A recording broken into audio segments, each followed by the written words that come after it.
Imbwa n'impyisi. Impyisi yarihoreye ibwira imbwa iti uraze twuzure maze tuzananywane. Nuko imbwa irabyemera, biruzura birananywana. Bikajya bitubirana mu minsi mikuru yabyo. Nuko umunsi umwe binywa amayoga kwa mpyisi, ngo buke binywa amayoga kwa mbwa. Imbwa ibwira ya mpyisi iti umunsi napfuye uzampambe, ariko uzampambe iwanjye, nanjye nupfa nzaguhamba iwawe.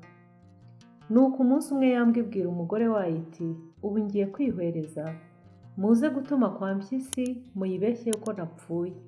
Nimpambira mwicecekere, ntimugire icyo muvuga, mureke impambire injyane.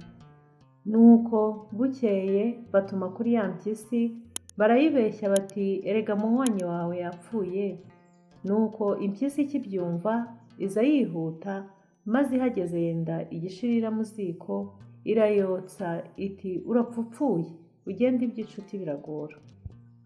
Nuko hanyuma iti ndajya kuyihamba iwanjye. Baranga bati uribuka yuko itarapfa yari yarakubwiye ko utazayihamba ahandi.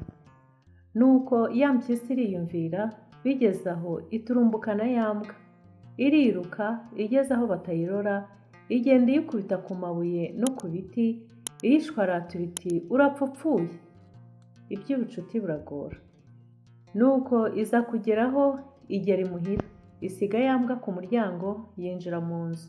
Ibwira umugore wayo iti mpimba igitabo umugore we.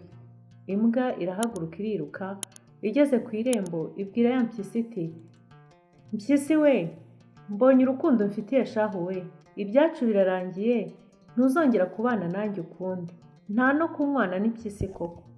Nuko impyisi iri aho ngaho iramanjirirwa, isigara yumiwe, yakozwe n'ikimwaro, maze urukundo rw'impyisi n'imbwa rurangirira aho ngaho.